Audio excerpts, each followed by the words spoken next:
Close your eyes. Imagine the sound of a hammer striking iron. Once, twice, 3 times. Each strike drives a nail deeper into human flesh.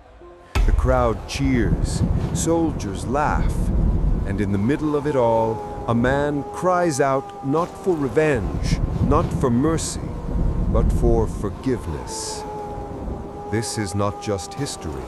This is the most heartbreaking, the most shocking story the world has ever known. And tonight, you will feel it as if you were standing there. Jerusalem, Passover week.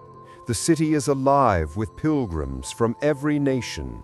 Markets crowded, lamps flickering in the night. But beneath the celebration, the air is heavy.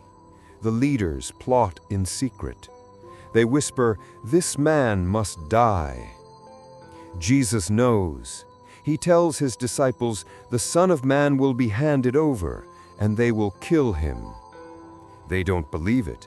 They can't. How could death come to the one who raised the dead? But in the shadows, 30 silver coins have already exchanged hands. Betrayal hangs in the air, unseen by most, unstoppable in its course. A garden, quiet, moonlight, olive trees swaying in the breeze. Jesus prays, so intensely that his sweat falls like drops of blood. "Father, if it be possible, let this cup pass from me." Then the silence breaks. Torches, swords, footsteps. Judas steps forward, his face pale, his hand trembling. A kiss, and in that kiss, friendship dies, loyalty breaks, eternity shifts. The soldiers seize Jesus, the disciples flee into the darkness. The shepherd is struck, the sheep scatter. Dragged through the streets, spit, shouts, rocks thrown. The high priest's court filled with false witnesses. Accusations fly, contradictions pile up, but the verdict has already been decided. Then Pilate, the Roman governor, the man who could save him. He questions Jesus, finds no guilt, but the crowd outside grows louder. "Crucify him! Crucify him!" The words echo through the stone streets like thunder. Pilate tries to resist, but fear wins. He washes his hands, and the Son of God is handed over to be executed. Suspense. Injustice builds. The innocent condemned. The soldiers take him. They strip him, tie him to a post. Whips studded with bone and metal tear through flesh. Each strike leaves him weaker, until his body is a ruin of blood. They jam a crown of thorns onto his head. Blood runs into his eyes. They mock him, bow before him.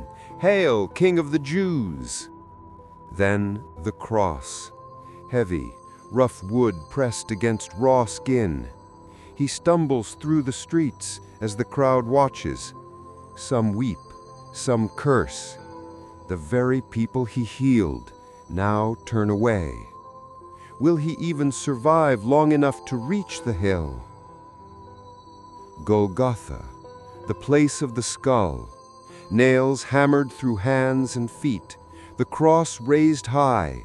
The world gasps. For 6 long hours he hangs. The sun blazes, then suddenly darkness covers the land. A cry echoes, my God, why have you forsaken me?" The earth trembles, rocks split, the temple veil tears in two.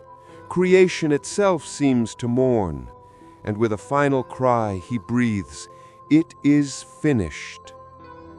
Silence falls. Hope dies. The world thought it was over. The disciples hid in fear. The crowds went home satisfied. But what they did not know was that the story was not finished. Because this was not just an execution, it was a sacrifice, a trade, love choosing pain, God choosing death so that life could be given.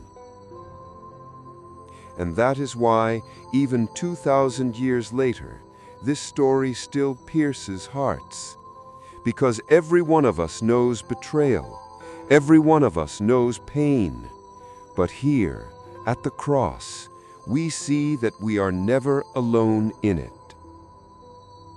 This was the darkest day the world had ever known. But could it be that this was not the end, but the beginning, the doorway to hope, to life, to victory? Don't miss Part 2, The Resurrection, when death was defeated forever.